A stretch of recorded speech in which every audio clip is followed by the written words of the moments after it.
Donc on a eu un peu à partager par rapport à vraiment la notion de la révélation, mais surtout là, voilà, ce qui me parlait particulièrement, c'est la révélation qui fait entrer, voilà, la révélation qui fait entrer dans le corps. La révélation qui me donne d'entrer dans le corps et qui me donne d'opérer dans le corps. Donc on avait pris ensemble.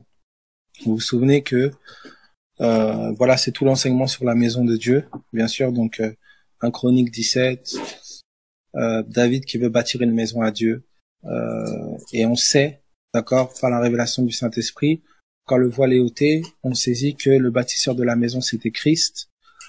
Que la maison en question c'était l'Église, donc 1 Timothée 3,14, 1 Pierre 2,5.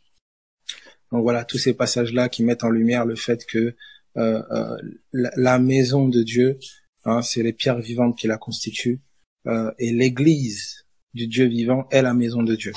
Donc on avait vu ensemble en fait que la parole qui avait été donnée dans 1 Chronique 17, ce sera un de tes descendants qui me bâtira une maison, je serai pour lui un père, il sera pour moi un fils. On sait que celui qui a été à la fois fils de David et à la fois fils de Dieu, c'était le Christ. Salomon, c'était pas le cas. Donc Salomon n'était qu'une ombre. Il était que l'ombre du véritable bâtisseur. Et le véritable bâtisseur, donc voilà, c'est Christ. Donc voilà. Donc le véritable bâtisseur, c'est Christ. C'était le premier point qui avait été posé. Ensuite, dans l'enseignement sur la maison de Dieu, on évolue. Et ça dit, ben voilà, Christ est le bâtisseur, ok, quelle maison il a bâti, puisqu'il n'est pas venu avec du matériel, de maçon ou quoi que ce soit, quelle maison il a bâti. Et là, on voit ensemble, on comprend ensemble que la maison qu'il a bâtie, c'est l'Église. Donc il est la pierre angulaire, il est la pierre de fondement. Et voilà, chaque individu constitue une pierre vivante. Et voilà, donc c'est l'Église du Dieu vivant qui est la maison de Dieu.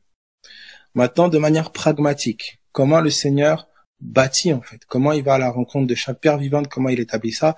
Alors on a pris ensemble Éphésiens chapitre 2, ça c'était enseignement sur la maison de Dieu, et ça va dans la lignée donc de ce qu'on partageait les derniers temps là sur Discord. Donc Éphésiens chapitre 2 à partir du verset à partir du verset 19. Donc Éphésiens 2 à partir du verset 19. Donc ça dit ceci. Ainsi donc, vous n'êtes plus des étrangers, ni des gens du dehors, mais vous êtes concitoyens des saints, gens de la maison de Dieu. Donc il compare, il dit, vous avez été édifiés, donc bâtis sur le fondement des apôtres et des prophètes. Sur le fondement, pas sur les apôtres et les prophètes, mais sur le fondement des apôtres et des prophètes. Et le fondement des apôtres et des prophètes, c'est Jésus-Christ. Il le dit un peu plus tard, il le dit, Jésus-Christ lui-même étant la pierre angulaire. Donc il parle bien le langage de la maison.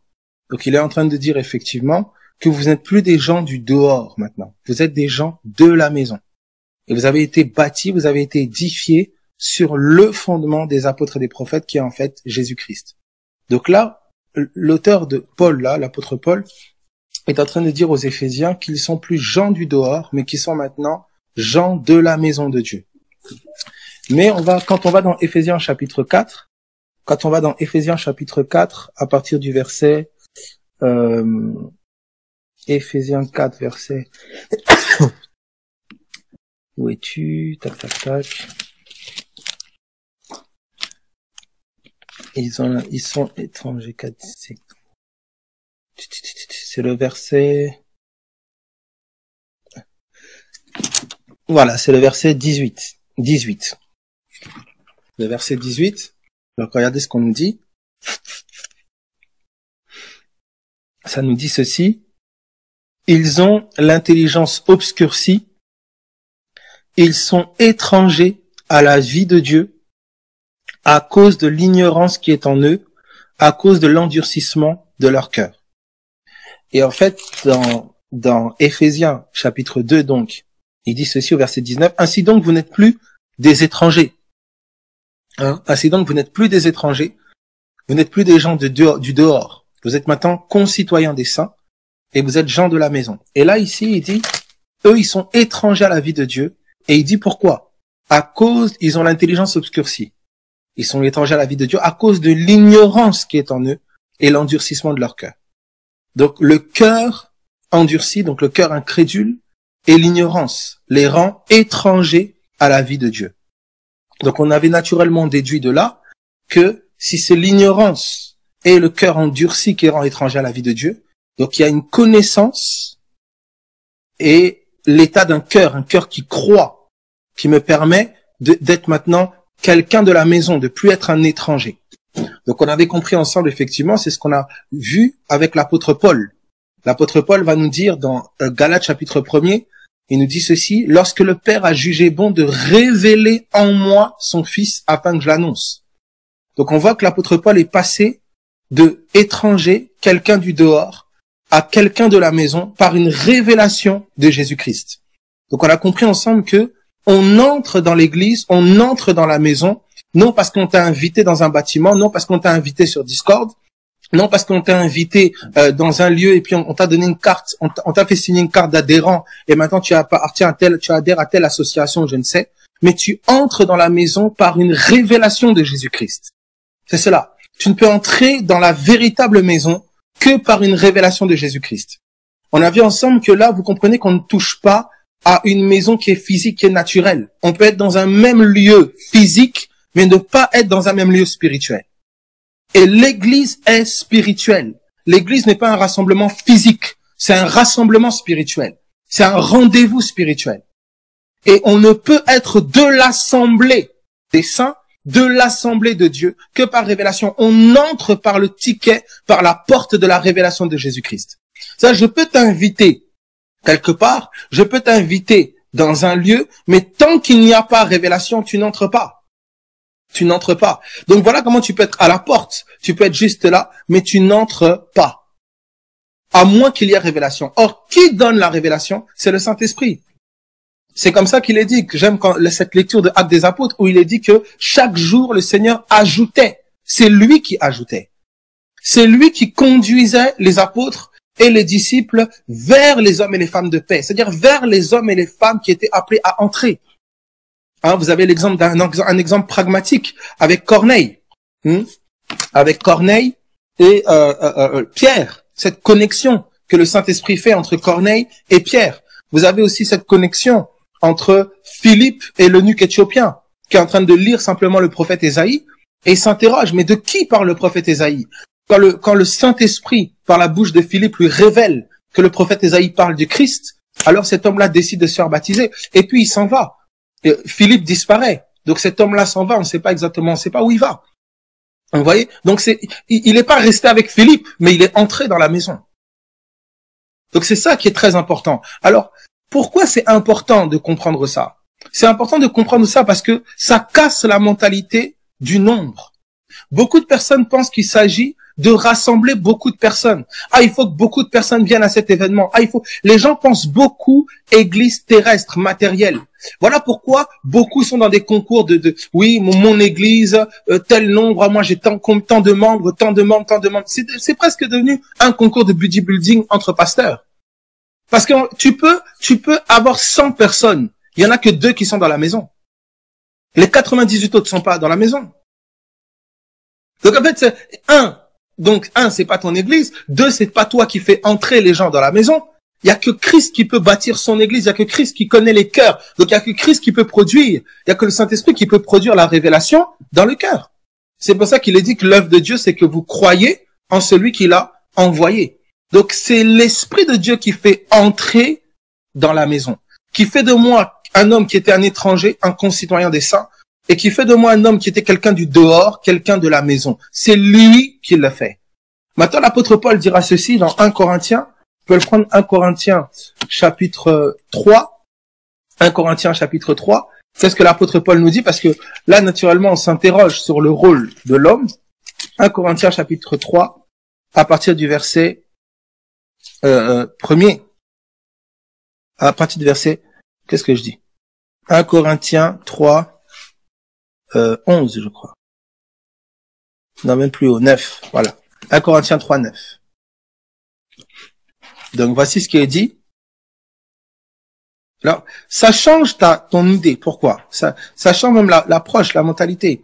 Je vois toujours des personnes que, voilà, je sais pas, il y a tellement ce problème-là par rapport à la masse, au nombre. par rapport au même le fait qu'on soit d'être ensemble. Si ce n'est pas la révélation de Jésus-Christ qui nous réunit, nous ne sommes pas de la même assemblée. L'assemblée est spirituelle. L'apôtre Paul dira ceci: je ne suis pas avec vous, etc., mais je suis au milieu de vous en esprit. Hein, c'est comme ça qu'il était dit de l'Église qu'elle était un seul cœur, une seule pensée, un seul cœur, une seule âme. Je sais plus comment il dit ceci. C'est d'être dans la même pensée, c'est d'être dans le même esprit. Et c'est comme ça qu'il n'y a que Christ, en fait, qui bâtit. Comment bâtit-il son Église? Par la révélation de sa personne à chacun. Eh ben, l'Église est bâtie.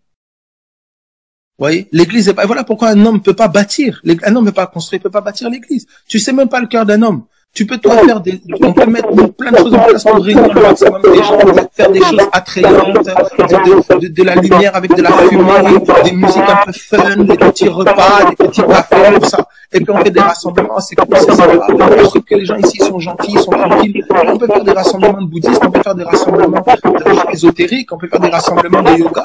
On s'assit tous, on commence à faire et puis on se sent bien ensemble. C'est pas ça l'Église.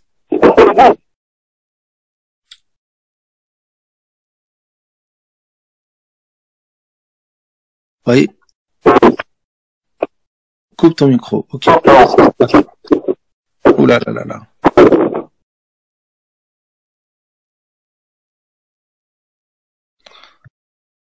Ok, ça va pour tout le monde? Ok, nickel. Alors vous voyez, c'est vraiment cette notion-là où, hein, donc voilà, on a fait ce cheminement-là. Donc regardez ce que ça produira. Donc on peut être du coup rassemblés dans un même lieu physique, rassemblés dans un même endroit, pas du tout dans la même pensée, pas du tout dans la même révélation de Christ, pas du tout dans la. Alors est-ce qu'on doit tous avoir la même révélation de Christ? Absolument pas. Chacun avec la facette de Christ qu'il a rencontrée. Nous retrouvons autour de Jésus. Si 2 ou 3 sont réunis en mon nom, c'est dans son autorité, c'est dans son nom. Il s'agit pas de rassemblement. Vous savez, on est dans une société où il y a beaucoup de solitude. On est dans une ère de communication très intense, mais malgré ça, il y a beaucoup de solitude. Et en réaction parfois à cette solitude-là, les gens font beaucoup, tu sais, des groupes de parole, des groupes de rassemblement, des groupes de, et beaucoup ont apparenté ça parfois à l'Église. Alors il y a quelqu'un qui se sent un peu seul. Ah non, vous vous réunissez, ah machin que ça, c'est sympa, on parle du tout, de rien, du thé, du café, on rigole. Ah c'est l'Église, ah c'est trop sympa, c'est trop cool. Attends, mais Christ, il n'y a pas de révélation de Christ. Christ n'est pas enseigné. Il n'y a pas, c'est pas des disciples. On a un groupe de people, je sais pas moi, groupe de personnes, tout ça, et puis on dit à l'Église c'est ça. Mais non. C'est pour ça qu'on se rend vraiment compte que il y a que Jésus-Christ qui peut attirer les siens là où il veut les attirer, et c'est par la révélation de sa personne. Maintenant, un acte d'amour, un acte de puissance, un acte de révélation, quelle que soit la façon. Mais le Saint-Esprit, c'est lui qui produit la révélation de Jésus dans un cœur. Et quand il produit la révélation de Jésus, il fait entrer la personne dans la maison de Dieu. C'est lui qui est fait entrer dans la maison de Dieu. C'est lui qui est le gardien de la maison. Donc c'est l'Éternel le veille sur la maison, et ben celui qui veille, il veille en vain. Il fait premièrement référence à quelle maison? C'est pas ta maison naturelle physique, c'est la maison qui est l'Église. Parce il est lui, celui qui veille sur la maison, mais il y a les gardiens, il y a les évêques qu'il a établis comme gardiens pour veiller sur la maison. Donc il dit, si l'Éternel ne veille, ceux qui veillent, ils veillent en vain. C'est lui qui est le gardien. Voilà comment beaucoup parfois se sont accaparés. Il faut comprendre que toutes les Écritures nous révèlent un seul mystère, c'est celui de Christ et l'Église. Alors là, on est vraiment sur le cas comment l'Église de manière pratique est bâtie. Voilà comment donc le Saint-Esprit convainc les cœurs, il donne la révélation de Jésus. Et c'est ce qui introduit un homme dans la maison de Dieu. C'est ce qu'il a introduit. Donc c'est pour ça, c'est comme ça, vous comprenez quand le Seigneur se dit être la porte. C'est lui, il n'y a pas d'autre porte. C'est-à-dire, tu peux être avec quelqu'un, il n'y a pas de révélation de Jésus. Mais tu commences à faire tout, tu te plies en 4000, tu le cours après, tu l'appelles tous les jours, tu lui cires les chaussures, oui, tu le laves tu le cours après, mais tu es dans l'âme. Tu veux tellement que la personne se convertisse, que maintenant tu fais des trucs dans l'âme. Oh, viens là, oh, tu forces. Il y a même des parents qui forcent avec leurs enfants. Il y a des enfants qui forcent avec leurs parents, il y a des amis qui forcent avec leurs amis. Non, c'est l'esprit qui a introduit. toi aime, supporte, mais c'est l'esprit qui fait entrer. C'est l'esprit qui fait entrer. Entrer est une grâce. Et la foi que tu as, c'est que la grâce qui t'a été donnée d'entrer, eh ben, c'est la même grâce qui est donnée à tous d'entrer. Donc, c'est la foi dans cette grâce-là, dans laquelle tu te fondes et tu persévères pour voir enfin cette grâce-là toucher et faire entrer dans la maison. C'est cela. Alors, je ne sais pas si je suis un peu clair. Est-ce que quelqu'un comprend un peu? Donc, vous comprenez là, c'est l'enseignement depuis la maison de Dieu. La maison de Dieu, la compréhension déjà, qu'est-ce que la maison? Donc, la maison, déjà, on comprend que c'est l'ensemble des croyants. Ils constituent des pierres vivantes. D'accord? L'ensemble des croyants constituent des pierres vivantes. Ensuite, on a vu ensemble que la pierre angulaire, c'est Jésus. Maintenant, cette maison-là, on a vu que Dieu avait donné l'inspiration à David de la bâtir, mais c'était pas lui qui allait la bâtir, c'était Salomon. Mais Salomon, c'était qu'une ombre. Le véritable bâtisseur, il était dit de lui, je serai pour lui un père, il sera pour moi un fils. Et il sera fils de David. Le seul qui a rempli ces deux conditions-là, d'être fils de David et fils de Dieu, c'est Jésus-Christ. Donc, il est le véritable bâtisseur de la maison. Ensuite, on a compris, mais Jésus est venu. Quelle maison a-t-il bâti? Il n'est pas venu avec du matériel de maçon. Quelle maison a-t-il bâti? Et il a bâti une maison spirituelle, dont il était la pierre angulaire, et dont nous sommes les pierres vivantes. Donc, on comprend que, en fait, la maison que Jésus bâtit est une maison constituée d'individus. Ce sont les individus qui constituent la maison. Maintenant, comment la maison peut se bâtir? Elle ne peut pas s'auto-bâtir. On ne peut pas, nous, bâtir la maison. C'est lui qui assemble, qui connecte. Comment? Par révélation du Saint-Esprit. Dès l'instant où quelqu'un rencontre Christ, il est introduit dans la maison. Il est dans la maison. Donc, de la même manière qu'il est entré dans la maison, c'est-à-dire par révélation de Jésus, c'est de la même manière aussi qu'il se comporte dans la maison, qu'il agit dans la maison. Vous voyez? C'est par révélation. Vous voyez? Vous avez quelqu'un, par exemple, comme l'apôtre Paul, qui est entré dans la maison, première phase. Mais ensuite, un ministère, un service lui a été donné dans la maison. C'est ça, c'est ce qu'on appelle le ministère. Alors, regardez comment maintenant le naturel a reproduit ça. Le naturel a pris des locaux, il a rassemblé des gens dedans, et a dit, ben voilà, c'est ça la maison de Dieu. Alors, les locaux peuvent se vider, il n'y a plus personne dedans, mais on dit, les locaux là, c'est la maison de Dieu. Alors les gens sont sous des jougs de loyer, sous des jougs compliqués, etc. On dit c'est ça la maison de Dieu. Non, un lieu ne peut pas être la maison de Dieu. La maison de Dieu, c'est les gens qui la constituent. Alors est-ce qu'un lieu, c'est mauvais? Absolument pas. C'est pas le lieu qui est mauvais. Dès l'instant où le lieu est sacralisé et prend la place des gens qui le constituent, il y a un problème. Alors oui, mais ça paraît innocent. Non, c'est pas innocent. Ça a commencé depuis l'Ancienne Alliance. Vous devez le savoir. Tout ce que vous gardez de Moïse, c'est antichrist. Ça confronte la révélation de Christ. Si tu fais d'un lieu la maison, ça veut dire que les gens ne sont pas la maison. Tu peux pas faire les deux. Tu peux pas faire les deux. Et c'est ça qui les gens, beaucoup se posent la question, mais oui, mais ça fait quoi de fonctionner comme on fonctionnait? Ça fait quoi? En fait, tu paralyses, tu neutralises, en fait, un déploiement de l'esprit. Parce que le mécanisme, l'enseignement de Moïse était propre à une certaine révélation, à un certain temps, à une certaine époque. Et garder les gens dans l'enseignement de Moïse, c'est les empêcher de voir Canaan, les empêcher de voir le rocher.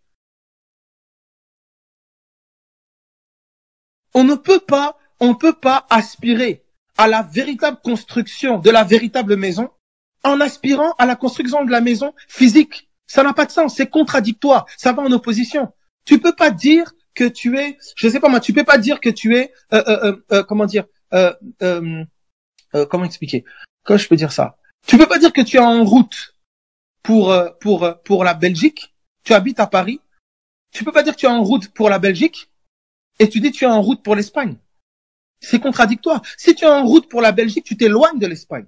Si tu es en route pour l'Espagne, tu t'éloignes de la Belgique. C'est antagoniste, c'est contradictoire. Tu peux pas dire garder Moïse et te rapprocher de l'enseignement de Christ. Si tu conserves les principes de Moïse, tu t'éloignes des principes de Christ. Et c'est ce qui s'est passé dans toute l'histoire. Dès l'instant où Adam a mangé de l'arbre de la connaissance du bien et du mal, conséquence naturelle, le chemin à l'arbre de vie a été fermé. Le chemin à Christ a été fermé. Vous êtes déchus de la grâce. Vous qui cherchez la justification par la loi. C'est antagoniste. Ça, c'est, comment dire, c'est connecté. Tu cherches la justice par tes œuvres, tu es déconnecté de la justice par la grâce. Tu cherches à faire par tes propres capacités, tu es déconnecté de sa capacité. Alors, quand on n'est pas dans les choses de l'esprit, on dit, ah ben, c'est pas grave, tant pis, oui. Non, mais moi, je sais que la maison de Dieu, c'est nous. Je sais que la maison de Dieu, voilà, c'est nous, etc. Mais tu défends un système où on prend l'argent sur le dos des gens pour embellir un bâtiment, financer un bâtiment. Et puis tu dis, tu sais pas, en fait. Et c'est comme ça que beaucoup, en fait, à l'époque, disaient croire ce que Jésus disait, mais ils n'osaient pas le dire publiquement de peur d'être chassés de leur synagogue, parce qu'ils préférèrent la gloire des hommes plutôt que la gloire de Dieu. C'est cela. Je ne peux pas dire A et je suis dans B. Je ne peux pas dire je suis en route vers la Belgique et je suis en route vers l'Espagne. C'est pas possible. C'est des routes opposées. Je ne peux pas dire je suis de Moïse et je suis de Christ. Non. Et vous devez le savoir, hein, les persécuteurs, les principaux persécuteurs de l'Église, prenons-le ensemble. Prenons ensemble Galates. Prenons par exemple Galates. Prenons ensemble Galates, chapitre 4. Prenons ensemble Galates, chapitre 4. Alors beaucoup, quand on parle de la religion, il faut connaître l'essence et la souche. L'essence et la souche de la religion, elle tire ses racines dans la capacité humaine, dans la volonté de l'homme à vouloir faire la volonté de Dieu par ses forces. C'est là qu'elle tire son essence. Et on l'a vu dès Genèse. L'arbre de la connaissance du bien et du mal. C'était un bon arbre. L'arbre n'était pas mauvais en soi, mais il n'était pas pour l'homme. Il y a des choses qui sont bonnes pour les mouches. Il y a des choses qui sont bonnes pour les singes, pour les chiens. C'est bon pour les chiens. Mais pour toi, si tu consommes ça, ça va te tuer. L'arbre de la connaissance du bien et du mal n'était pas pour l'homme. Alors vous allez voir ces deux choses-là, en fait, qui ont commencé depuis longtemps. En fait, vous allez voir que ça cachait un mignon mystère là, que j'aurai l'occasion de mettre en lumière là. Peut-être ce soir, ce sera un peu juste. Mais en fait, vous allez voir qu'il y a toujours eu cette confrontation entre le serviteur et le fils. Depuis. Le serviteur et le fils. En fait, le serviteur est l'héritier. Celui qui obtient par ses œuvres et celui qui est héritier de ce que Dieu a fait. Alors, quand vous êtes déjà dans Genèse, alors on va d'abord aller avec Galates. Prenons ensemble Galates et ensuite nous toucherons à nos arbres là dans Genèse. Galates chapitre 4. Galates chapitre 4. Tu ne peux pas mixer les deux. Tu ne peux pas mixer les deux. Davantage tu t'éloignes de Belgique, tu vas vers l'Espagne. Davantage tu vas vers la Belgique, tu t'éloignes de l'Espagne. Tu ne peux pas te rapprocher des deux en même temps. Donc si tu continues à tenir Moïse, tu es en train de lâcher Christ. Si tu commences à tenir davantage Christ, tu es en train de lâcher Moïse. Alors j'explique quand je vais parler de lâcher Moïse. Alors, Galates chapitre 4, à partir du verset 21. Est-ce que ça va pour tout le monde jusque-là? Galates 4, 21. Est-ce que ça va, Galates 4, 21? Ok. Ça dit ceci. Le problème, c'est le plan. Vous avez le problème, c'est le plan. Excusez-moi, le problème, c'est le plan. Si on t'a dit seulement, écoute, il te suffit de rouler. Eh ben, tu peux rouler pour l'Espagne, tu peux rouler pour la Belgique, tu peux rouler en route vers, je sais pas moi, la Roumanie, la Bulgarie. Eh ben, on vient te dire, mais tu vas où? Tu dis, ben, je roule. Ah, alléluia, je fais la volonté de Dieu, je roule. C'est ça que beaucoup de gens font. Mais c'est pas grave, je roule, mais c'est bien, je me déplace. C'est pas ça qu'on t'a demandé. On t'a demandé d'aller vers la Belgique. Tu es en train d'aller vers la Roumanie. C'est comme ça que beaucoup, ils font l'œuvre de Dieu comme ça passe dans leur tête. Ah, mais voilà, moi j'ai fait comme ça. Bon, oui, ça c'est bien. Je trouve que ça sonne bien, ça fait bien. Mais ça fait bien dans quelle direction, dans quel sens, pourquoi, comment? C'est quoi le but? C'est cela. Alors je peux faire des rassemblements. Mais écoutez, si c'est une affaire de rassemblement seulement, mais les témoins de Jéhovah font des rassemblements. Les musulmans, même les musulmans font des rassemblements, les bouddhistes font des rassemblements. Les groupes ésotériques, les concerts rassemblent les gens. Tu mets de la bonne musique qui sonne, boum boum, avec un peu des projecteurs, tout ça, un peu de fumée, tout ça, yeah, yeah, yeah, tout ça. Mais ça va rassembler les gens. C'est l'église. C'est pour ça qu'on arrive à un point un peu essentiel et basique, qui paraît même une question ridicule. Mais qu'est-ce que l'église, en fait? C'est quoi l'église?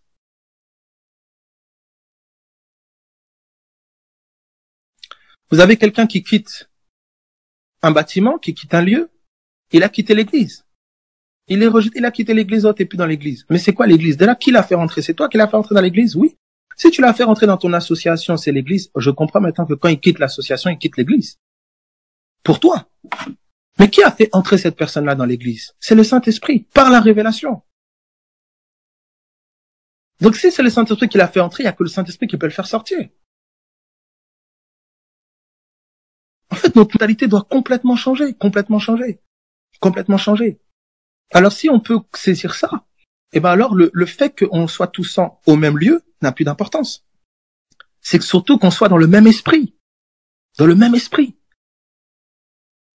On peut être tous les jours ensemble, jamais dans le même esprit. On peut se voir une fois peut-être dans la semaine. Mais lorsqu'on se voit, il y a une connexion, c'est la même pensée, c'est le même esprit. Et on est dans le même lieu dans l'esprit.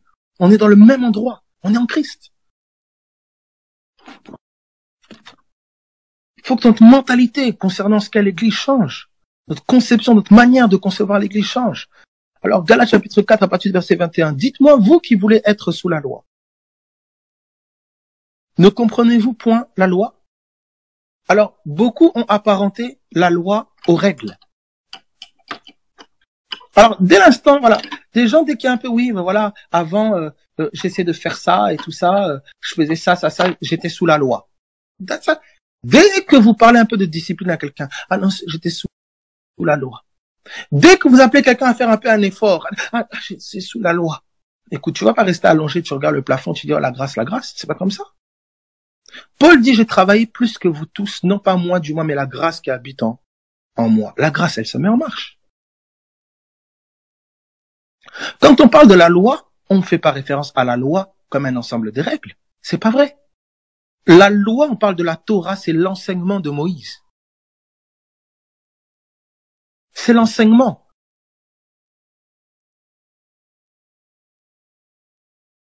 Donc c'est vraiment élargissé par rapport à la compréhension de ce qu'est la loi. La loi, c'est pas la notion de règle. D'abord, c'est pas dans ce sens-là. C'est tout un enseignement, c'est toute une révélation qui a été donnée à Moïse. C'est la Torah qui a été donnée à Moïse. Alors, dans cette loi-là, dans cet enseignement, il y a la justice, il y a la maison de Dieu, il y a le sacrificateur, il y a la circoncision, il y a plein de thèmes dans la loi qui sont en fait des ombres du véritable enseignement qui est celui du Messie, celui de Christ.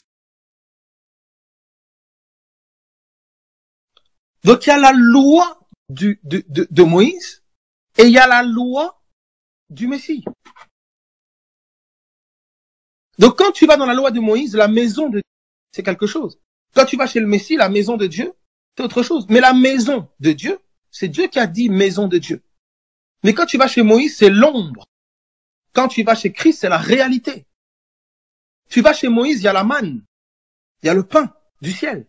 Tu vas chez Christ, il y a le vrai pain du ciel. Tu vas chez Moïse, il y a le serpent d'airain. Tu vas chez Moïse, il y a la justice par les œuvres. Tu vas chez Christ, il y a la justice par la foi. Il y a une autre justice. Il y a le vrai pain. Il y a le vrai serpent d'airain qui était lui-même. Tu vas chez Moïse, il y a la circoncision de la chair. Tu vas chez Christ, il y a la circoncision du cœur, la véritable circoncision. En fait, c'est cela, l'enseignement du Messie, l'enseignement de Christ est le dévoilement de l'enseignement de Moïse. Ça veut dire quand tu restes sous Moïse, tu restes dans l'ombre. Il y a le sabbat chez Moïse, un jour de repos. Il y a le sabbat chez Christ. Il y a le temple chez Moïse, il y a le temple chez Christ, il y a le tabernacle chez Moïse, il y a l'arche chez Moïse. Il y a le temple, il y a le tabernacle, il y a l'arche chez Christ. Tu peux pas être dans les deux arches, tu peux pas être dans les deux temples. Parce que Ismaël et Isaac ne peuvent pas hériter les deux de la promesse. Ils peuvent pas hériter les deux. Un doit chasser l'esclave et son fils. C'est ça que Paul nous explique. Regardez dans Galates chapitre 4. Est-ce que ça va pour tout le monde jusque-là? Est-ce que ça va?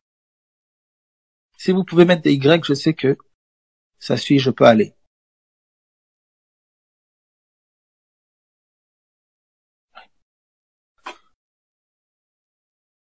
Alors, vous allez voir comment de manière pratique, où est-ce que ça nous amène. De manière pratique, en fait, ça nous amène à arriver à cette vie qui n'a que pour substance Christ. Arriver à cette vie, en fait, qui n'est plus dans l'ombre.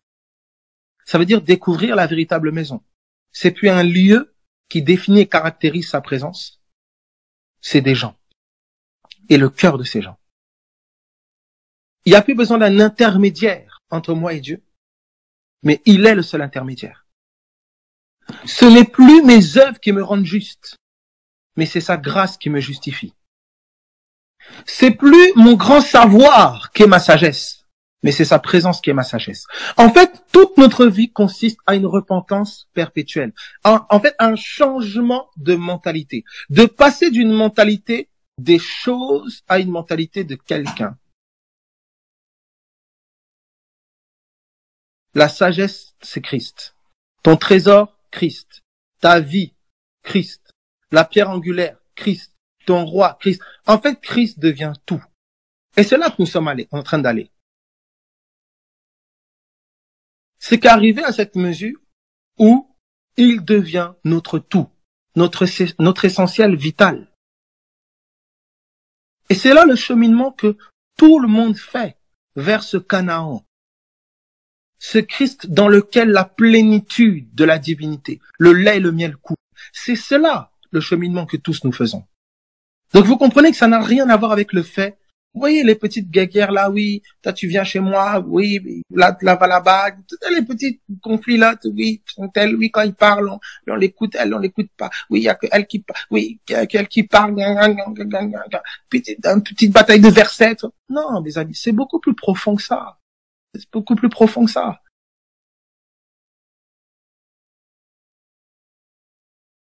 Il y a un appel, en fait, à ce que Christ soit formé en toi, dans ton quotidien, avec ton mari, ta femme, tes enfants, tes amis, tout ça. Il y a cet appel-là, à ce cœur-là qui ne pense plus que Christ. Et il y a que l'œuvre de la grâce qui peut faire ça dans un homme. C'est un cheminement que tous nous faisons, c'est ça. Alors si nous nous rassemblons en quelque sorte, et quelle que soit l'heure ou quoi que ce soit, c'est dans le but d'évoluer dans cette direction-là. Toujours. Si c'est pas pour évoluer là, ça devient, voilà, de distraction, du machin, voilà, de mettre petit message en fond, voilà, ça me détend. Non. Saisis la parole de Dieu comme si ta vie en dépendait, parce que ta vie en dépend. Écoutez, c'est simple, hein. Tout ce que tu vas mettre à la place de Christ va s'effondrer. C'est vraiment important de le savoir. Tout ce que tu vas mettre à la place de Christ, ça va s'effondrer. Si c'est pas aujourd'hui, c'est demain. Si ce sera pas demain, ce sera dans une semaine. Ce sera pas dans une semaine, ce sera dans un. Ce sera pas dans un mois, ce sera dans un an. Ce sera pas dans un an, dans 2, dans 5, dans 10, dans 20 peut-être. Mais ça s'effondrera. Et je prie que ça s'effondre vite pour que tu te rends compte rapidement que c'est Christ qui doit être l'essentiel de ta vie. Imaginez-vous quelqu'un qui aura misé toutes ses forces pendant 15 ans, 20 ans dans quelque chose, pour que 20 ans après ça s'effondre. Imaginez un peu. Béni soit Dieu quand tes yeux s'ouvrent vite. Béni soit Dieu, même si parfois c'est souffrance et peine. Mais c'est une souffrance et une peine qui en vaut la peine, parce qu'elle t'amène vers l'authenticité, le véritable. Mais beaucoup ne veulent pas entendre ça. Ils veulent entendre que comme ils sont là, c'est bien. Ils veulent entendre que Jésus n'est pas l'essentiel, hein. Jésus n'est pas l'essentiel de leur vie. Ils sont ballottés à toutes circonstances, tout vent, à gauche, à droite, préoccupés par des choses complètement secondaires, complètement futiles. Mais ils veulent entendre que, ah oui, Dieu aime ça, il est avec toi, alléluia, oui. Et tiens, il te donne ce nouveau travail parce que, voilà, tu vas être content quand tu auras ce travail. Oui, tiens, il te donne plus d'argent. Oui, tiens, mais tu es toujours colérique, nerveux. Tu es toujours, dans tes pensées, tu es susceptible. Tu sais, moindre situation, tu es incrédule comme pas deux. Tu n'as pas de travail, tu te sens rien. T'as pas d'argent, tu te sens rien. Un tel te considère pas, ou t'oublies, ou t'appelles pas, ou je sais pas, tu fais tu es bizarre. Et ça, Dieu, il t'applaudit. Mais ça, mes amis, mais Dieu n'est pas soucieux, premièrement, de ma vie matérielle, c'est secondaire. Il est soucieux de ma vie intérieure. Parce que c'est la vie de l'éternité, c'est la vie qui va rester. On parle de l'éternité.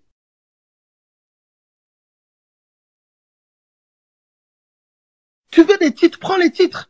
Tu veux de l'argent, mais vas-y, cours après l'argent. Tu veux quoi? Que les gens t'acclament, te respectent, te considèrent. Il n'y a pas de souci. Mais un jour, tout ça, ça cessera. Et qu'est-ce qui te restera?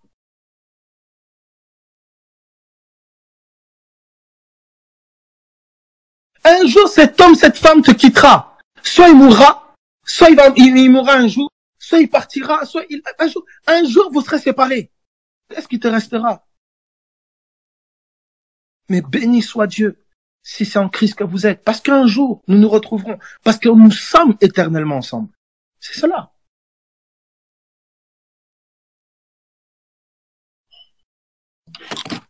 Vous savez, on est dans une société de filles qui met des choses secondaires, éphémères, qui les définit comme importantes.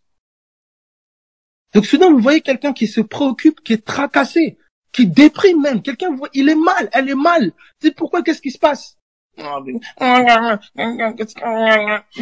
Quoi? Vous grattez un peu, vous voyez que, mon Dieu, tu es en train de te préoccuper de ça et tu n'as pas remarqué ta misère.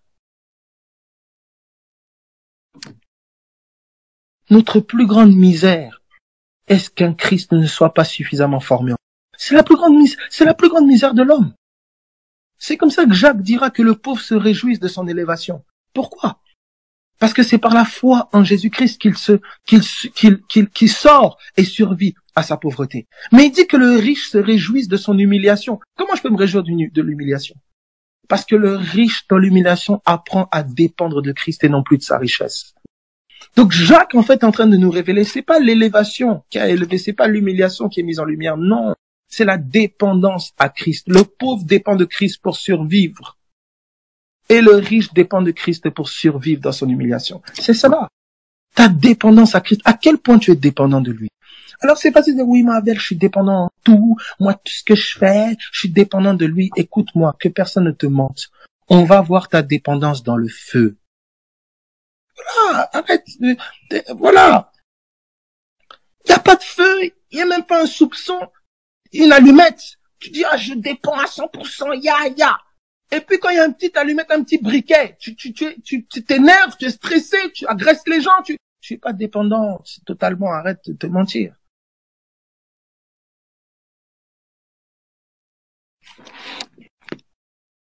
Et nous allons tous vers cette dépendance. Toujours plus, toujours plus, toujours plus, c'est l'histoire d'une vie. Alors est-ce que vraiment on a la possibilité d'avoir du temps à perdre pour se disputer là, cultiver dans le cœur ça, aller? Non. La dépendance à Christ. En fait, c'est la foi. Et on est sur ce chemin. Paul dit qu'il a combattu le bon combat. Il a achevé la course. C'est quelle course? C'est cette course de la foi, cette confiance inébranlable en lui. Dans la maladie, hors de la maladie, dans la disette, dans l'abondance, désespéré ou pas, circonstances contraires ou pas, famille qui abandonne ou pas, mort ou pas. Cette dépendance inébranlable, cette confiance, cette assurance. Parce que quoi qu'il arrive, tout ce que je peux voir est éphémère. Mais nous regardons aux choses invisibles qui, elles, sont éternelles. C'est cela. Ta source de joie n'est pas dans la circonstance qui change premièrement. Ta source de joie, c'est lui.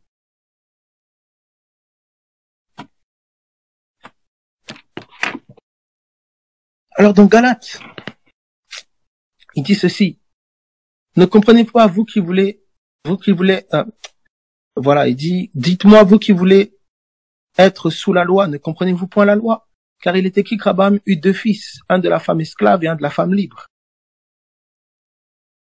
Mais celui de l'esclave naquit selon la chair, et celui de la femme libre naquit en vertu de la promesse. Donc, promesse synonyme d'esprit.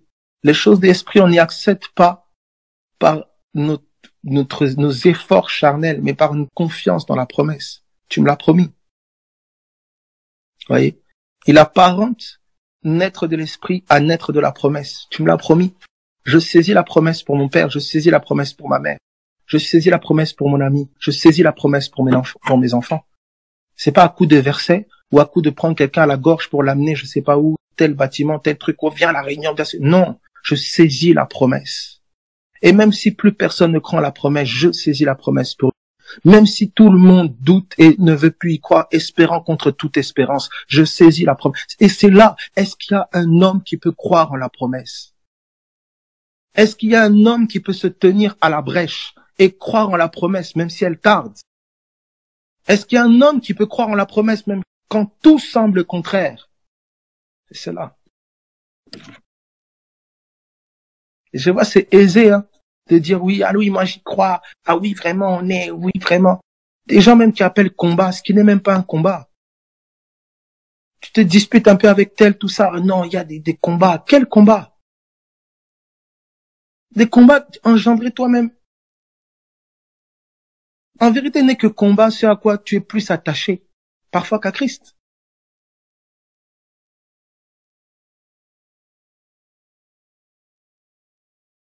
Alors, il continue, il dit ceci, car il est écrit qu'Abraham eut deux fils, un de la femme esclave, un de la femme libre. Mais celui de l'esclave naquit selon la chair et celui de la femme libre naquit en vertu de la promesse. Ces faits sont, eux, une valeur allégorique, une valeur spirituelle. Car ces femmes sont deux alliances.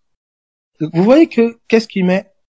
L'apôtre Paul met en lumière ici deux alliances, deux mariages. Il met deux alliances en parallèle. Et c'est pas la première fois qu'il fait ça, c'est l'histoire de toute la Bible. Deux alliances, deux mariages.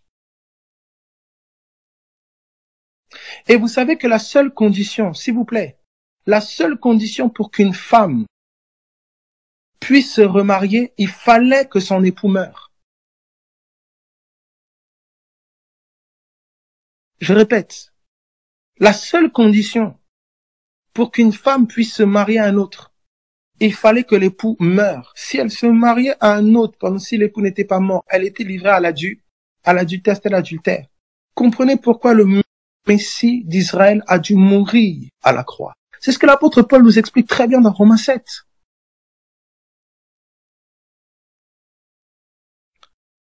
L'histoire de ces deux alliances-là, c'est la base. L'arbre de la connaissance du bien et du mal, l'arbre de vie. Caïn, Abel. Agar, Sarah.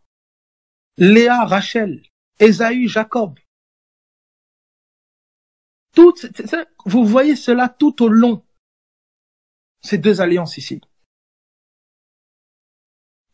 Alors, il continue, il dit, regardez ce qu'il dit.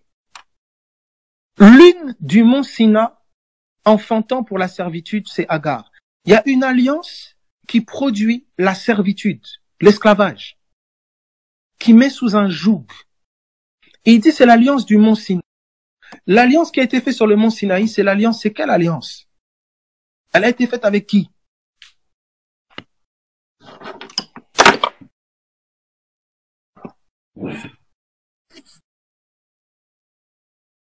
C'est une question. Là, je sais qu'il y en a qui se disent, attends, est-ce qu'il peut répéter la question? Voilà, par adieu. Moïse. Voyez. Donc, on vous dit que, regardez bien ceci. On vous dit que l'alliance, voilà, c'est notre ami Moïse. On vous dit que l'alliance qui a été faite avec Moïse, elle enfantait pourquoi? La servitude. C'est quand même étrange, quand même, c'est interpellant. Elle enfantait pour la servitude. Vous voyez, quand Jésus parle aux pharisiens, il dit, vous êtes esclaves. Il dit, oh, parce que tu peux, toi, mais t'es pas conscient. Je suis pas conscient que je suis sous une forme de joug. Vous voyez? Et là, il dit, elle enfante pour la servitude. Regardez la suite. C'est Agar. Et Agar, c'est le mont Sinaï en Arabie. Elle correspond à la Jérusalem actuelle, qui est dans la servitude avec ses enfants. Donc, ça correspondait à la Jérusalem actuelle, la Jérusalem d'en bas. Donc, la Jérusalem d'en bas, c'était le siège, le lieu de l'ancienne alliance. La Jérusalem d'en bas. Et ses enfants. Donc, regardez maintenant la suite. Qu'est-ce qu'il dit? Il dit, mais la Jérusalem d'en haut est libre. C'est notre mère, car il est écrit. Regardez bien. Il dit, la Jérusalem d'en haut, elle est libre. C'est notre mère. Donc, l'apôtre Paul, pourquoi il dit c'est notre mère? Parce que bon, je passe Ésaïe 54, regardez, verset 28. Pour vous, frères, comme Isaac, vous êtes enfants de la promesse. Et de même qu'alors celui qui était né selon la chair persécutait celui qui était né selon l'esprit. Ça veut dire qu'il y a une puissance une puissance de persécution dans la première alliance vis-à-vis de ceux de la nouvelle alliance. C'est ça qui est terrible. C'est-à-dire que quand tu es dans l'ancienne alliance, dans la mentalité de l'ancienne alliance, en fait, instinctivement, spirituellement, tu es antichrist. Je ne peux pas dire, ah, frère, comment ça? Oui, oui. Mais comme souvent, on nous a pas révélé Christ. Elle va dire, mais non, moi j'aime Jésus, voilà, tout ça. Ok. Si Christ est le bâtisseur de la maison, et tu prétends, toi, être le bâtisseur de la maison, tu cherches à faire quoi? À prendre sa place. Qui a voulu prendre sa place sur la sainte montagne de Dieu? En fait, tu es antichrist, tu ne te rends pas compte. Si Christ est le berger, et que toi, c'est toi maintenant qui veux devenir berger, ou tu veux maintenant mettre les gens sous un joug, c'est mes brebis, mais tu deviens quoi? Tu es antichrist berger, antichrist bâtisseur de la maison. En fait, en fonction de la facette de Christ qui est révélée, tu verras que quand tu conserves les principes de l'ancienne alliance, tu deviens antichrist sans le vouloir. Et voilà comment tu peux être zélé avec un amour sincère, hein, envers un système qui est contre celui qui t'a appelé.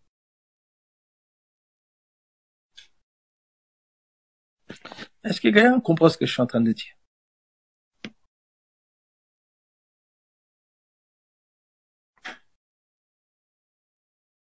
Alors, regardez ici. Il dit au verset, la suite, il dit, elle correspond, il dit ceci, regarde ce qu'il dit. Il dit, pour vous, frères, comme Isaac, vous êtes enfants de la promesse. Donc quand il dit, la Jérusalem d'en haut, c'est notre mère, il fait référence à Sarah. Et quand il parle d'Agar, il dit c'est la mère des autres. Donc c'est la mère d'Ismaël. Quand Jésus est venu dans la chair, il a dit que le salut vient des Juifs. Quand Christ est venu dans la chair, il est venu comme fils de David, il est venu comme Juif. Il a été déclaré fils de Dieu par sa résurrection d'entre les morts. Romains chapitre 1, à partir du verset 3, parle très très bien. Ça veut dire que dans la chair, il est né d'une femme sous la loi. Galates 4:4. Autrement dit, dans la chair, sa mère, c'était Agar. Est-ce que quelqu'un comprend ce que je suis en train de dire?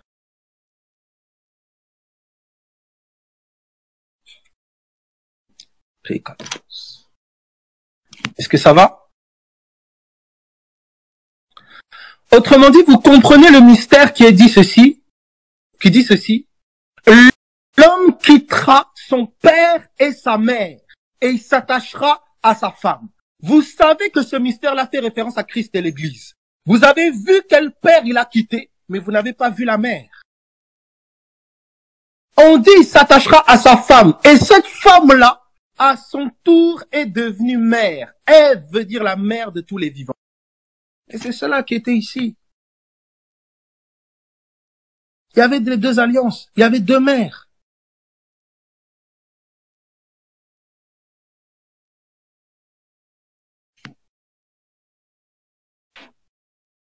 Ok. Est-ce que je peux aller? Quelqu'un comprend ce que je suis en train de dire? Ok. Ok. Je reprends. Ça, je sens que on aimerait vraiment aller pousser plus loin. Voilà, on va vraiment à deux. Là, ça va quand même à 2 à l'heure, hein. Seigneur Dieu, aide-nous quand même. Alors, regardez. L'apôtre Paul vous parle de Agar et Sarah. Il vous dit que les deux là, ce sont deux alliances.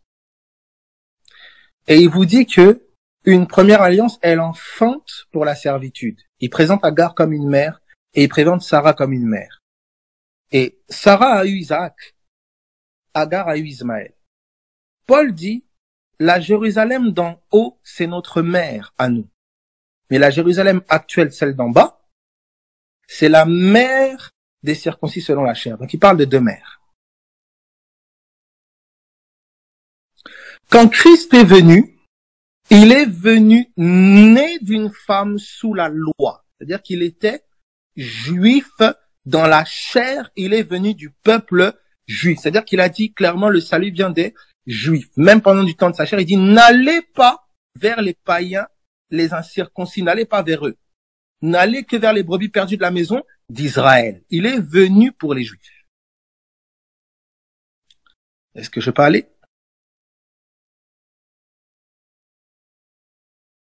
Ok.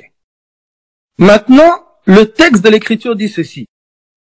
Dans Éphésiens, chapitre 5, à partir du verset 23, lorsqu'on vous parle du mystère, l'homme quittera son père et sa mère. C'était la première alliance. L'homme quittera son père et sa mère, il s'attachera à sa femme et ils deviendront une seule chair. Et il dit, cela fait référence à Christ et l'Église. On a vu la femme à laquelle il s'est attaché, Ève. Mais notez bien, pour ceux qui connaissent l'écriture, Genèse, la femme, elle a été appelée femme parce qu'elle a été tirée d'Adam. Ça, c'était le premier nom qu'on lui a donné, femme. On l'appellera femme parce qu'elle a été tirée de l'homme. Mais il y a un autre nom qu'on a donné à la femme, c'est Ève, parce qu'elle est la mère de tous les vivants. Autrement dit, il y a un père et une mère qui ont été quittés pour révéler un autre père et une autre mère. Vous comprenez cela? Je ne sais pas si quelqu'un est en train de comprendre.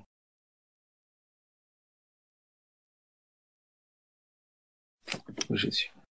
Ok. Je peux aller encore à une autre facette encore. Vous avez pris Abraham et Sarah. On vous parle dans Galates 3 de la postérité d'Abraham. Toujours, tout le monde a dit Isaac. Et quand on parle de la postérité d'Abraham, le fameux promis, vous savez que c'était l'ombre de Christ. On dit à ta postérité et à pas tes postérités comme s'il s'agissait de plusieurs, mais à ta postérité comme il s'agit d'une seule. Donc on faisait référence à Christ. Isaac était l'ombre de Christ. Et vous savez qu'il y avait Abraham et Sarah. Mais notez bien, lorsque Sarah est morte, Isaac était inconsolable. C'est comme ça qu'on est parti lui chercher une épouse, Rebecca, qui a été sa consolation. C'est-à-dire, il a perdu sa mère et il s'est attaché à cette femme, Rebecca.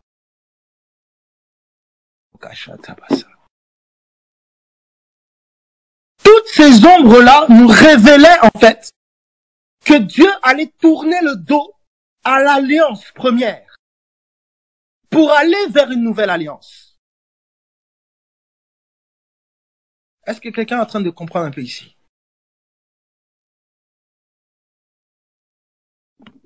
Vous notez cela? Alors, quelle a été la ruse de l'ennemi? C'était quoi la ruse de l'ennemi tout ce temps? C'est que le peuple qui a été attaché à la nouvelle alliance, le peuple en fait qui a été attaché à Christ, qu'est-ce que le serpent fait? Il détourne à nouveau pour les ramener à nouveau à la loi. C'était ça que Paul luttait, il dit c'est pas possible. Vous qui avez commencé par l'esprit, en fait il dit vous qui avez commencé par la promesse, vous voulez finir dans la chair. Mais quand il parle de la chair là, les gens pensent que c'est la chair, ils ont péché, ils ont volé des bonbons. Non, ils voulaient revenir au principe de la loi de Moïse. Agar, c'est celle qui est née selon la chair. Isaac, c'est qui est né selon l'esprit. Vous comprenez? Le combat de l'apôtre Paul, un des combats principaux, c'était que l'Église ne judaïse pas, ne retourne pas au principe de la loi de Moïse. Et c'est exactement, quand on dit le principe de la loi de Moïse, en fait, c'est l'ombre. Parce que les principes de la loi de Moïse sont spirituels. Mais la révélation qui leur avait été donnée, c'était l'ombre. Ils ne voulaient pas que le peuple retourne dans l'ombre. Et c'est ce qui s'est passé au cours des siècles, au cours des âges. On a remis un souverain sacrificateur, le prêtre, le pasteur, le pape, tout ce que vous voulez. On a remis le temple en place, des bâtiments et des édifices ont été construits. On a remis des chorales, etc., les lévites, etc., en fait, dans le temple. On a remis le financement du temple, la dîme, toutes ces choses-là. En fait, on a remis sous une autre forme le système de Moïse. En fait, on a ramené à nouveau les hommes dans l'ombre. C'est comme ça qu'au cours de l'histoire, Dieu n'a fait que de nouveau vouloir faire sortir son peuple dans l'ombre pour que son peuple saisisse pleinement la réalité. Mais regardez ce que l'apôtre Paul va nous dire. Est-ce que jusque-là, tout le monde comprend bien cela? Alors, je me suis posé une question, mes seigneurs. C'est comme si j'ai remarqué beaucoup de personnes qui sont passées par la case et l'étape, entre guillemets, presque religion, et qui ensuite, comme dégoûtées de la religion, te découvrent. Est-ce qu'il y a quelque chose de logique là? Et il va donner ce texte-là dans Galates. Prenez Galates, s'il vous plaît. Galates chapitre 4, à partir du verset 1er. Regardez ceci. Vous voyez, quand vous lisez dans le contexte, vous allez voir à quoi Paul fait référence ici. Regardez ce qu'il dit. Galates 4, verset 1er. Or, aussi longtemps que l'héritier est enfant,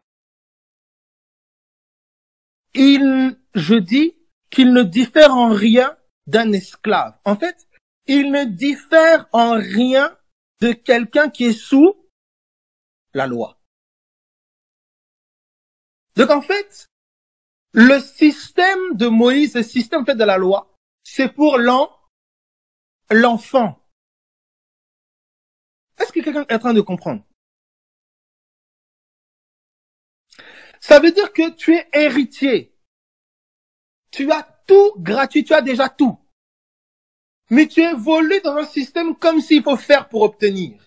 Il faut faire pour devenir truc. Il faut faire pour que tu sois béni. Il est 10 clés pour débloquer la bénédiction, les 14 clés. En fait, tu fonctionnes dans un système méritoire. De mérite. Alors qu'en fait, tu es héritier. C'est l'esclave qui se bat pour sa liberté. L'héritier, il vit dans la liberté. Et il dit ceci. Aussi longtemps que l'héritier est enfant. Qu'est-ce que Paul appelle un héritier enfant? 1 Corinthiens chapitre 3, verset 1er. 1 Corinthiens 3, 1. Est-ce que jusque-là, ça va pour tout le monde?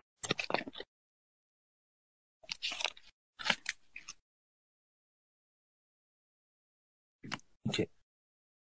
Qu'est-ce que Paul appelle un héritier enfant? Pour moi, frère, ce n'est pas comme à des hommes spirituels que j'ai pu vous parler. Pas comme à des hommes matures, mûrs, des hommes spirituels. Regardez ce qu'il dit. Mais comme à des hommes charnels. Comme à des enfants en Christ. Donc, un héritier enfant, c'est un héritier quoi? Charnel. C'est ça qu'il dit. Il est encore conduit par ses sens, voir, toucher, tout ça. Et regardez la suite. Regardez. Je vous ai donné du lait, non de la nourriture solide, donc la base. Car vous ne pouviez pas la supporter.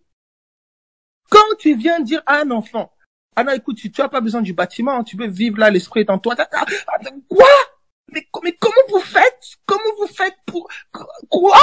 Il l'imagine pas, il conçoit pas. Il peut, tu lui enlèves son dimanche. Il est dépassé. C'est l'enfant. Regardez la suite. Et vous ne le pouvez pas même à présent. Parce que vous êtes encore charnel. En effet, puisqu'il y a parmi vous de la jalousie et des disputes. Un c'est qui parle à celle qui a fait comme ça, à lui, de tel ministère. C'est quoi ton ministère, toi, tout ça. Bref, il dit, il y a de la jalousie. Parce que, écoutez, dans la maison, il y a un combat, une course au titre. Dans la véritable maison, nous sommes tous, la victoire de l'autre, c'est ma victoire. La grâce que l'autre manifeste, c'est ma grâce. Sa joie, c'est ma joie.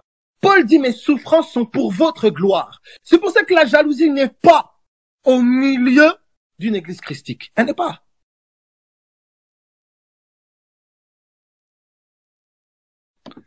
Mais dans un système religieux, qu'est-ce qui se passe? Il commence à avoir des concurrences. C'est ça que vous avez vu avec aussi Aaron et je pense Séphora, je pense, avec Moïse. Dieu aussi nous parle à nous aussi, hein. Il parle pas qu'à Moïse. C'est là. Regardez la suite. En effet, il y a de la jalousie et des disputes. N'êtes-vous pas charnel et ne marchez-vous pas selon l'homme? Quand l'un dit, moi je suis de Paul et un autre, moi d'Apollos. C'est ça là. C'est qui ton pasteur? Ah non, non. Moi c'est Gérard. Et toi? Ah mais c'est John. Ah oui? Ah mais et toi? Non, moi, voilà, et pas, on est juste des frères et sœurs, et voilà, il y a des aînés, voilà, des personnes qui ont un peu plus d'expérience, on est une famille. Alors, quoi? Mais c'est qui notre leader? Celui qui est leader charismatique? Ça, on doit te, je sais pas. Paul enseignait. Paul bâtissait les gens dans la foi. Paul, vous connaissez le mystère de l'apôtre Paul, mais il dit comment? Il dit, vous êtes encore des enfants, moi je suis de Paul, moi je suis de... Mais c'est pas ça. Il s'agit pas de Paul. Regardez la suite. Il dit, mais qu'est-ce que donc Apollos? Et qu'est-ce que Paul? Mais des serviteurs, par le moyen desquels vous avez cru, selon ce que le Seigneur a donné à chacun, simplement. Oh non, toi frère, t'écoutes toujours ce frère-là sur Discord, voilà, ton église, mais qu'est-ce que tu racontes? Qu'est-ce que tu racontes? Non, moi je suis plutôt, je sais pas d'où, mais on a besoin des frères et des sœurs, des uns des autres pour apprendre. Est-ce que Paul est quelqu'un parce qu'il a établi les assemblées, il a bâti les gens dans la foi, il devient quelqu'un, je sais pas quoi, pas du tout. Il dit, mais qu'est-ce que Paul, qu'est-ce qu'Apollos? C'est simplement des serviteurs. Paul a planté, Apollos a arrosé, simplement. Paul commence pas à dire, oui, c'est mes brebis. Paul, mais non. Il accepte que lui, son rôle s'est limité à planter. Apollos accepte que son rôle s'est limité à arroser. Dieu fait croître. L'harmonie de l'église. Regardez la mentalité d'un apôtre. Regardez. Tu vas quelque part, tu grandis en Christ, tu mûris en Christ, mais c'est la joie. C'est la joie. Oh, parce que t'es pas avec nous. Voilà, tu nous as quittés. On s'en fout que tu nous as quittés. Pourvu que là où tu es, tu grandisses avec lui. C'est cela. Et que ça établisse une harmonie encore plus puissante. Qu'on soit béni par ta vie. Mais bien sûr. Que Dieu nous aide. Vraiment que Dieu nous aide. Dieu nous aide. Dieu nous aide. Alors, vous voyez, enfant, il dit c'est charnel. Et avec la mentalité de la chair, quand on dit charnel, là, ne voyez pas que le mauvais, mais c'est tout l'aspect humain. Regarde, j'aime un autre synonyme qui donne à charnel. Il dit, mais s'il y a de la jalousie et des disputes parmi vous, c'est le verset 3. Ne marchez-vous pas selon l'homme? En fait, vous marchez selon l'homme, selon l'humain, pas selon le divin. Donc, en fait, quand il parle de chair-esprit, il parle de humain-divin. En fait, il dit, tu penses pas comme Dieu. C'est ça qu'il est en train de dire ici. Vous pensez pas comme Dieu. Et c'est là maintenant, vous voyez comment, c'est là maintenant, vous voyez l'héritier. L'héritier. On dit l'héritier aussi longtemps qu'il est enfant. Retourne en Galate maintenant. Donc ça veut dire que quelqu'un qui est charnel, quelqu'un qui est encore avec une mentalité humaine, ne voyez pas charnel comme quelque chose de péjoratif. C'est quelqu'un qui est encore conduit par sa chair, parce qu'il voit, parce qu'il touche, il a besoin de, voilà, il est encore conduit par ses sens quelque part. Et ben, écoutez, quelqu'un comme ça, il dit il est enfant. Un enfant, il a besoin de grandir. Donc taper, oui, surtout les églises, les machins, je sais pas quoi, les systèmes, commencer à taper dessus. Mais tant qu'il y a des enfants, c'est des choses qui vont servir. Mais au bout d'un moment, l'enfant, quand il grandit véritablement en Christ. Vous avez des gens qui ont fait 20 ans, 25 ans dans le système, c'est des enfants qui ont juste 25 ans c'est des enfants. Vous pouvez avoir quelqu'un qui a fait 20 ans, 15 ans, 10 ans, qui ne sait pas vivre sa foi hors des murs. Qui ne sait pas. Parce qu'on peut garder des gens au stade d'enfant.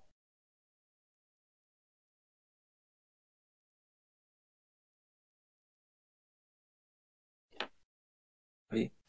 Alors, qu'est-ce qu'il nous dit ici? Continue, Galates 4.1, il dit ceci. Or, aussi longtemps que l'héritier est enfant, je dis qu'il ne diffère en rien d'un esclave, quoi qu'il soit le maître de tout. Ça veut dire que c'est lui qui contrôle tout. Mais il réfléchit, il pense comme un esclave. Donc en fait, l'enfant, un démon vient le titiller, le démon arrive à lui faire croire que c'est lui qui domine. Alors qu'en fait, c'est toi qui as domination sur lui, c'est toi qui es le maître, c'est toi qui contrôle. Mais il arrive à te faire croire que c'est lui qui te domine, que c'est lui qui te gère. Un enfant est maître de tout. De par nature, il est maître, c'est lui qui est le maître, c'est lui qui a la domination, c'est lui qui contrôle. Mais il est un mendiant. Donnez-moi les 10 clés pour débloquer je sais pas quoi. Comment louer pour faire secouer le trône de Dieu. Toutes les techniques de mendiant. Le fils héritier rend grâce. Il dépend de l'héritage. Il n'est pas autant, mais il rend grâce parce qu'il croit en la parole. Et la parole dit, tu es héritier. Je t'ai tout donné pleinement.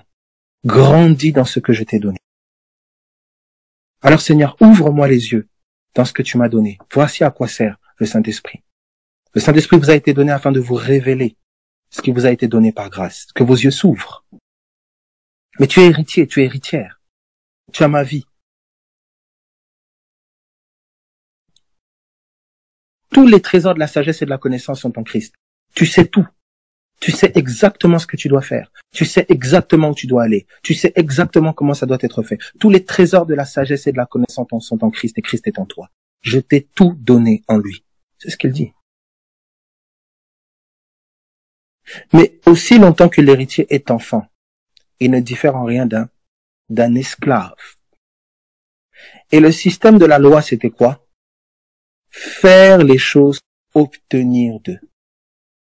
Si je respecte toutes ces choses-là, j'aurai la justice. Si je respecte ça, j'aurai la sagesse. Si je sais, j'aurai la grâce. En fait, c'est je fais ceci, cela pour obtenir de Dieu. La grâce dit Dieu t'a donné. Marche dans ce qu'il t'a donné. Fais-lui confiance. Découvre ce qu'il t'a donné. C'est cela. Nous sommes dans deux mentalités différentes. Celle d'un esclave et celle d'un héritier. Celle d'un fils et celle d'un serviteur. Celle d'Éliézer et celle d'Isaac. Celle de Satan, depuis le ciel, c'était un chérubin. Il était serviteur dans le ciel. Mais quand vous regardez, il a voulu prendre la place sur la montagne sainte de Dieu. Or, quand vous lisez le psaume, il dit, j'ai établi mon oint sur ma montagne sainte. C'est-à-dire celui qui était établi roi sur la montagne sainte, c'était Christ. Autrement dit, là, ce qui a causé la chute de l'ennemi, c'est de vouloir prendre la place de Christ. Antichrist. À chaque fois que quelque chose, ou toi, tu voudras prendre la place de Christ dans ta vie, c'est ce qui précède la chute. Et j'aurai l'occasion d'aller au niveau de la montagne sainte, de voir là que Sion est révélé, il dit, Ésaïe 51:16, il dit, Sion, dis à Sion, tu es mon peuple. Et on verra ensemble une autre fois, par la grâce de Dieu, que c'est le roi, c'est le oint qui a été établi sur Sion, l'Ecclésia, l'Église. Donc en fait, ce qui a précipité l'ennemi, c'est de vouloir prendre la place, en fait, d'être à la tête de Sion. Mais c'est ce qui se passe tous les jours. On a des hommes, des femmes, qui veulent être à la tête de l'Église. On ne s'en rend pas compte. Seigneur, aide-nous.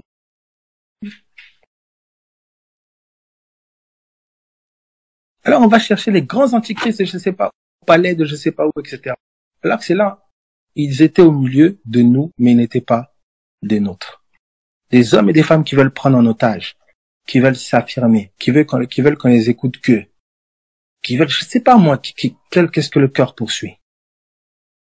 Mais au nom de Jésus-Christ de Nazareth, en tout cas, il y a des évêques, je le crois, il y a des gardiens. Et les évêques et les gardiens veilleront et veillent sur une chose, que le nom de Jésus et le nom de Jésus seul soient glorifiés. Je prie, c'est vraiment ma prière, que de mon vivant et jusqu'à ma mort, que le nom de Jésus-Christ soit élevé et glorifié là où les saints sont assemblés pour écouter sa parole. Qu'aucun homme, qu'aucune femme ne prenne la place. Et si quoi que ce soit de cette manière venait à arriver, que la chute soit précipitée au nom de Jésus-Christ de Nazareth.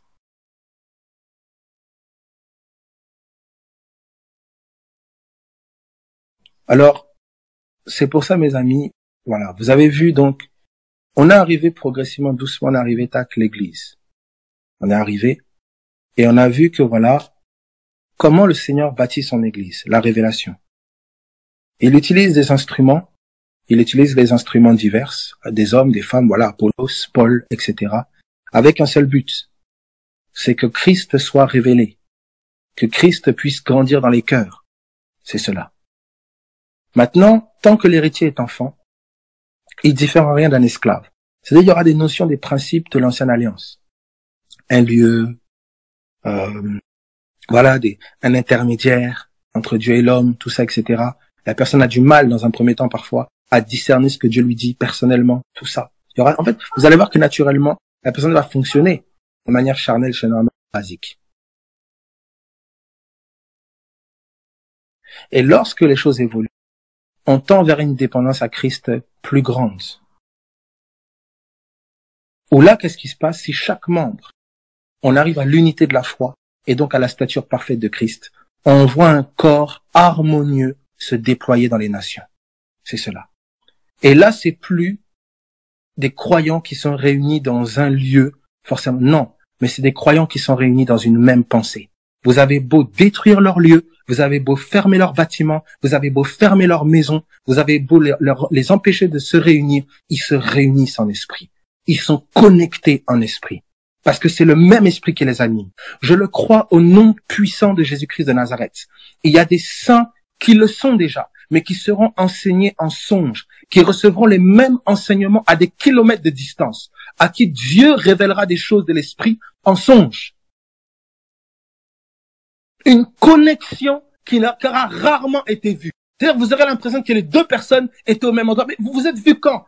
Vous avez appris la même chose quand? Non, c'est le même esprit qui enseigne à tant de kilomètres et à tant de kilomètres. C'est cela. Cette église-là est absolument insaisissable.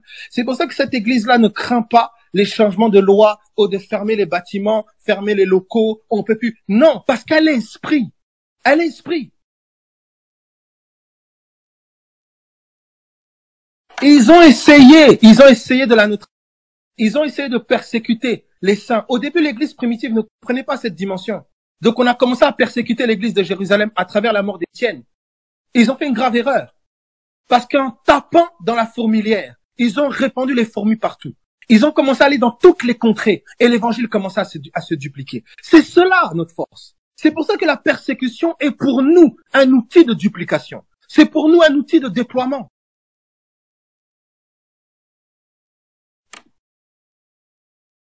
Les maisons s'ouvriront de plus en plus. Des lieux divers. Il y aura des réunions dans des jardins, des réunions dans des bars. Il y aura des lieux de manière diverse. Des guérisons prendront place dans des lieux divers et variés. La parole sera enseignée. Il y aura des prophéties, des paroles pour la nation qui seront déployées dans des bars, dans des hôpitaux psychiatriques, dans des prisons. Des paroles précises pour les autorités de la nation. Le prophétique va se déployer dans des endroits complètement inconnus et insaisissables. C'est en train de se mettre en place. On ne dira plus qui est qui. On ne dira plus, oh non, c'est lui leur leader ou c'est eux leur machin, etc. Parce que tous répandront la parole, tous seront inspirés. C'était la prière de Moïse, que tous soient prophètes comme moi. C'est cela. C'est cela. Mes amis, on va pas arriver là avec des cornflakes ou avec des machins. Non, mes amis, on va arriver là avec la parole. Un cœur qui garde la parole. Je sais pas dans combien d'années. Je sais pas si c'est l'année prochaine, dans 5 ans, dans 10 ans, dans 15 ans, dans 20 ans, dans quel que soit le temps. Nous gardons la parole dans le cœur et nous aspirons à ce que nos yeux voient cette réalité-là. Cette unité mystique de l'Église. C'est cela. Voilà le but des discords. Voilà le but des temps de partage. Voilà. Alors, mes amis, vraiment, voilà. Pardonnez-moi de, je sais pas moi, nous n'avons pas le temps de descendre, je sais pas à quel quoi, débat, je sais pas quoi, bref. Voilà. Si tu as un problème, écris-moi à part. Parle-moi, pose-moi la question, tout ça, etc. Si voilà, voilà. Mais vraiment, mes amis, gardez vos oreilles, gardez vos cœurs. Parce que je sais que là où l'Esprit de Dieu est en train de venir, je vous dis la vérité, Satan est très mécontent. Et la caractéristique première de Satan, son nom, Satan, est diable. Diabolos, Satana. C'est accusateur, calomniateur. C'est son arme première. Mais béni soit Dieu. Parce que la calomnie impose parfois aux gens de venir écouter. C'est l'erreur qu'ils ont fait quand ils ont envoyé les pharisiens pour aller écouter Jésus. La conclusion qu'ils ont tirée, ces espions, c'est jamais homme n'a parlé comme cet homme. Je prie que quelles que soient les calomnies qui sont dites à ton sujet au nom de Jésus, que ceux qui sont envoyés pour trouver sujet à calomnie dans ta vie trouvent sujet de témoignage et de conversion. C'est pour ça, garde la parole de Dieu. Annonce la parole de Dieu. Sois fidèle à la parole de Dieu.